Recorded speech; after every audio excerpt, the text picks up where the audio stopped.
आम्ही एकत्र आलेलो होतो आणि नंतर त्या एक चांगल्या शिक्षिका म्हणून कार्यरत आहेत. पूर्वी नागोठण्यामध्ये होत्या, ते आता पनवेलकडे आल्याला पनवेलच्या मुलांना त्यांच्या या शिक्षणाचा लाभ होतोय.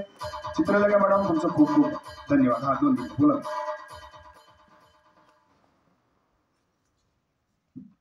विचार मंचावर उपस्थित सन्माननीय तहसीलदार साहेब, सन्माननीय आयुक्त साहेब, सन्माननीय अतिरिक्त आयुक्त साहेब आणि पत्रकार संघाचे सर्व मान्यवर, इथे उपस्थित ज्यांचा सन्मान झाला त्या मान्यवर सर्व बंधू भगिनी, या व्यासपीठापर्यंत पोहोचवण्यासाठी ज्यांनी मला मार्गदर्शन केलं ते आदरणीय कोळी सर, आदरणीय संजय कदम सर, माझे सहकारी आदरणीय विजय पवार सर.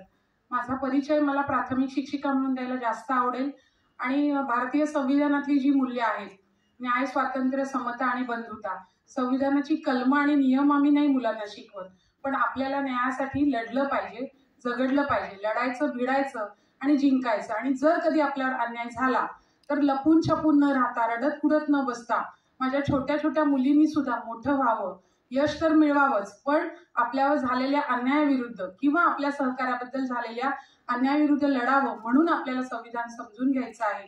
ते गाणी गोष्टीतून समजावणं आणि शैक्षणिक गुणवत्ता या प्रेरणेने, माझ्या शिक्षकांनी जे माझ्यावर प्रेम केलं, मला माया दिली, मला घडवलं, तसेच माझे विद्यार्थी घडावे यासाठी मी प्रयत्न करते. मी किती यशस्वी झाले ते माझे विद्यार्थी सांगतील.